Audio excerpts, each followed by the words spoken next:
Good morning guys! Hello mga kababayan ko! Andito naman uli ako. Ito yung video ko nung nagbakasyon ako sa Pilipinas. Tingnan nyo na lang na may mga picture ako sa mga kapatid ko, sa brother ko, at saka sa pamangkin ko. Ito yung hotel na tinirahan ko sa Manila nung bumalik ako ng isang gabi. Ganun lang kasimple yan. Hinatid ako ng pamangkin ko sa airport nito. Ito yung Butuan City. Kung sinong nakakaalam sa Butuan City, yan ang Butuan City. Hinatid nila ako sa airport. Dahil baka ma-traffic pa ako kung magta-taxi ako. So, mahal pa naman ang taxi. Hinatid na lang ako ng pamangkin ko na may sasakyan naman sila. Kasama yung kapatid ko rin na babae at kapatid kong lalaki. Uuwi na rin sila sa probinsya namin. Nakisabay na rin sila.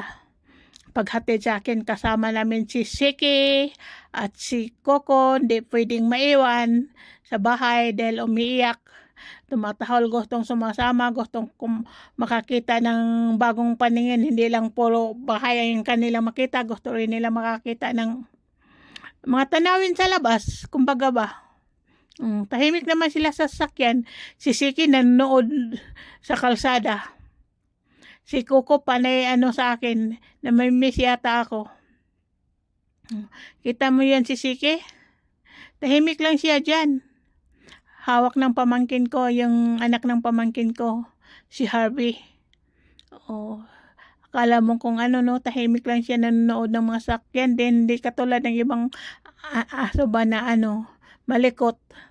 Pag nasasakyan siya, hindi. Nanonood lang siya sa mga sasakyan at saka nadaanan. Hindi rin siya tumatahol. Tahimik lang din siya. Yan ang gusto ko, si Siki. Si Coco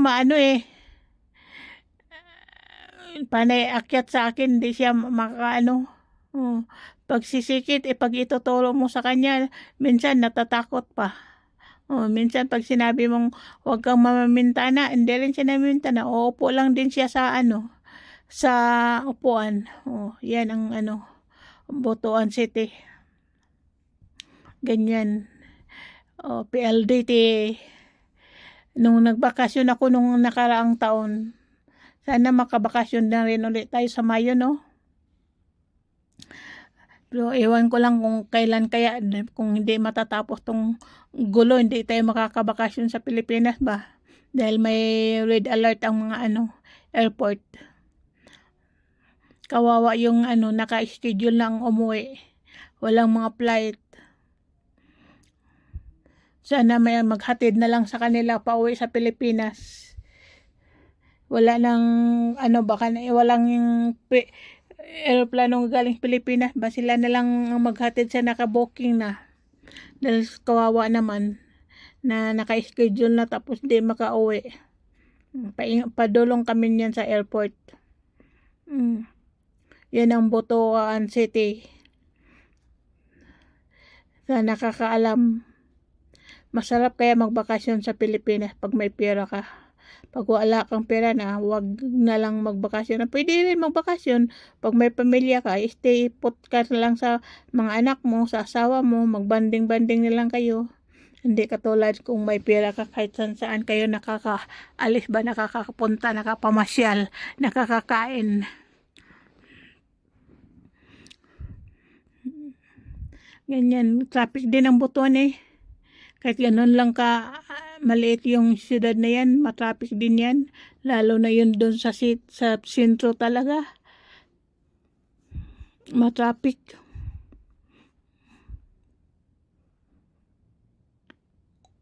Yan ang pamangkin ko. Yan ang kapatid kong lalaki. Pamangkin ko ang nagdadrive. Hinatid niya ako. Yung mama niya andun sa ibang bansa din. Ang tagal na rin doon, hindi pa rin nag for good. Pero okay lang yun, nakakabili naman sila sa gusto nila kahit wala silang mama. Nakakain nila yung gusto nila. nabibili nila at may mga trabaho naman sila at yung mga sweldo nila sa kanila lang yan dahil ang ang sahod sa mama nila pinapadala sa kanila. Pangbayad ng kuryente, pangbayad ng ilaw, pangbayad ng ilaw, pangbayad ng kuryente. Ayan, mag-almusal tayo sa sa baba. Ang inalmusal ko, sausage at saka tawag niyan, coffee, sausage at saka parang pan, kaya iwan, nalimutan ko. Kaya ganun ako dahil nanibago ako sa ko sa marfil ko. Parang malalaglag parati yung marfil ko ba, nanibago ako. Parang yung marfil ko maluwag, hindi ko maintindihan, maluwag na kaya ganyan. Nagka-problema pa ako dyan sa immigration. Tagal ko ng yung tawag nun, yung yung magbabalik ka, OAC. Nung umuwi ako, gumawa ako ng OAC. Akala ko pagbalik hindi na. Nung umuwi ako, hindi pa hindi tinignan yung OAC ko. Nung pagbalik, hinhanapan akong OAC. Naghirap tuloy ako. Malapit tuloy ako na iwanan dyan sa airplane. Dahil sa kakaano ng OAC na yan. Panay ako, mabuti na lang nagising yung pamangkin ko dito. Na sabi ko, igawa mo na dahil siya yung gumawa ng OAC ko nung umuwi ako. Igawa mo uli ako ng OAC, dali, dahil maliliit na ako. Alas 3 na yun alas 3:30 ang flight. Buti lang naagapan dahil ang dami kung ginawa, di ma-scan, di ambot, iwan ko ba.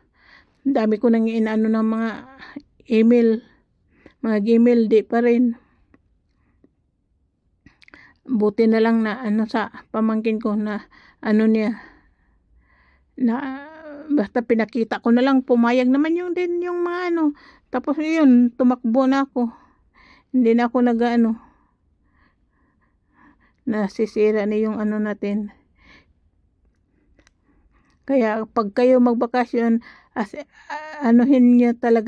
siguraduhin nyo talaga na kumpleto na yung mga papeles nyo pag bumalik kayo. Dahil pag hindi mo pa alam na maiwan ka talaga sa sa airport. Ayan na ako nandyan pa rin sa gumagawa pa rin ng nakasakay na rin ako at least. Yan, masaya yung mga kaibigan ko, nag-iihaw kami ng isda. Swimming din pag time kasama mga kapatid. Malinaw, magandang dagat sa amin, malinaw. Sarap maligo pag umaga. Yung mga apo ko kasi, yung mga anak ng pamangkin ko, may mga ubo, yung walang mga Tapos ayan, pinagpaligo ko sila dahil lahat sila so tayo na, maligo tayo sa dagat. Maaga yan para matanggal yung mga ubo niyo. Pag may mga ubo kayo at malapit kayo sa dagat, iligo niyo. Dahil gamot kaya yung dagat dahil maalat. Ayan, nakabalik na tayo dyan. Mag-barbecue tayo ng laham at saka chicken. Gusto nilang kumain Kaya nag-barbecue tayo. Masarap yan. Yan yung pamangkin ko. Bordagol. Hindi siya kumakain ng laham. Yung chip na yung kambing. Kanero. Ayan si Sagida. Yung manok namin natatakot pa pag pag bibidyohan, pero pag pasayawin ay kirindang talaga yan. Hindi yan may hihiya. Pero pag bidyohan mong ganyan ay hihiya yan. Dito kami sa labas dami naming ligpitin, kami katay kasi kami ng dalawang dyan karop. Kung sinong nakakaalam yung karnero, kumbaga, yung manok namin, ulamin.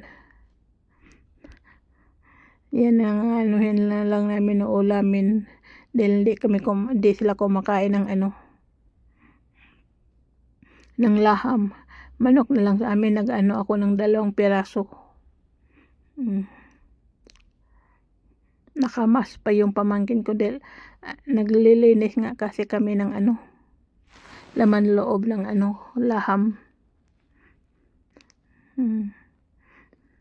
Malakas kasi yung apoy tapos malakas yung tapos nasusunog na yung chicken, di pa luto.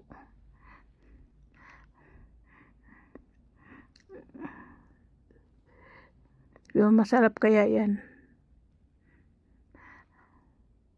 Dami kasing nalagay ko na tawag nun yung charcoal.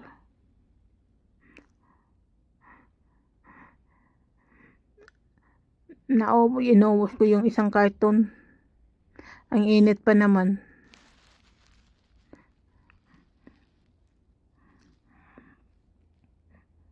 Dahil na init ay itatabi na lang daw, itatabi.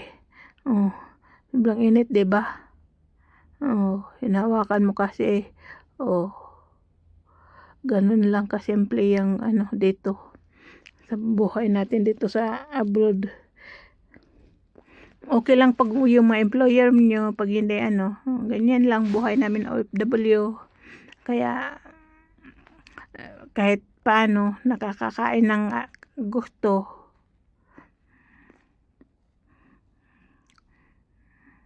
Diba?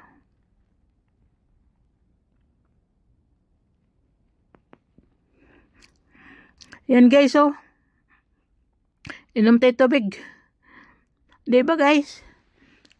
Mahirap ang maging isang OFW lalo na pag dami kang trabaho. Lalo na pag hindi ka libre ng internet, na mabuti na lang walang pagkain basta may internet.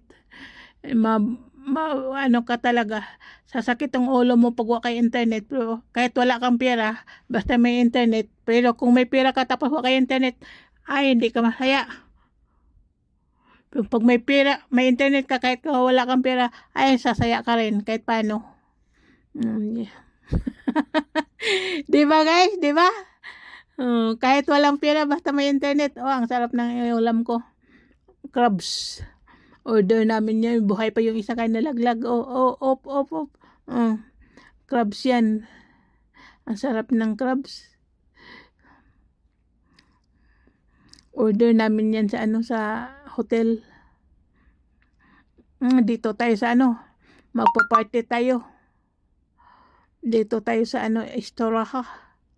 Ito yung Istoraha, ang ganda na Istoraha So mahal ang rent nito, 1,500. Pero ang linis niyan. Masasayang ka kung magdumi-dumi. Ganyan kalaki. Ganyan kahaba yung table. Ganyan yun. Pero ang ganda kaya sa labas. Ito yung sa labas. Ito yung mga decoration, yung plastic na flower. Ang gaganda dito pag lalo na pag magandang istiraha, mahal din. Binilang ng pamangkin ko yung upuan. Kung ilang taong kakain. Ganyan. Pag may pera ka talaga, makapag-istiraha ka ng mamahalin. Pero pag pag kaunti lang pera mo, doon ka na lang sa istirahang maliit na parang lang din. Ang ganda dito, may swimming pool pa na istiraha. Naligo kaya mga kanina. Mga kabataan ng barangay naliligo dyan. Ayun, uminto na dahil gabi na Mga kabataan ng barangay nagsuswimming dahil naiinitan. Gusto ko nga sana din mag-swimming pero kaso andyan yung mga yung mga anak, wala kang kataguan. Sarap dyan mag-swimming lalo na paggabi. Hindi, pero kung nag-overnight may dyan ay talaga lang kung di ako mag-swimming. Hindi kasi kami nag-overnight hanggang 12:00 lang. Kain na. Kain tayo. Yan yung pagkain namin, manok pa rin, wala nang iba. Sa kanila laham, sa akin amin manok. Kanya-kanya tayong yan ang pagkain namin. Ang sasarap ng pagkain, pero pag na ka rin, magsasawa ka rin na puro manok. Kain daw tayo. Hindi mawala yung soft drinks talaga sa buhay natin. Kahit taas-taas ng sugar natin, hala, okay pa rin. Basta may soft drinks. Iwan ko ba, para kasi hindi na mo busog pag wala kang soft drinks. Di ba guys? Sinong nakakaranas ng ganyan? Sasayawan muna natin sila dahil parang nabuboard na tayo, mag-aalas 12 na, hindi pa tayo umuwi. Kaya sasayawan na lang natin sila. Enjoy life ba? Dahil pag nasa abroad, huwag kang magmukmuk, i-enjoyin mo yung sarili mo.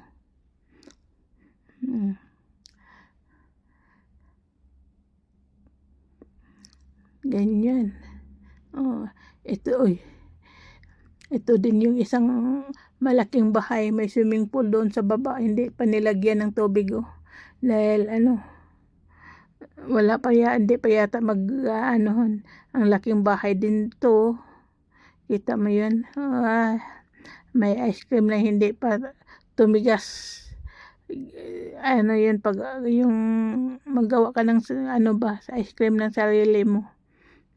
Mabilis lang pala pag may ka machine ka gagawa. Cream lang pala yun. Yung all-purpose cream. Thank you for watching.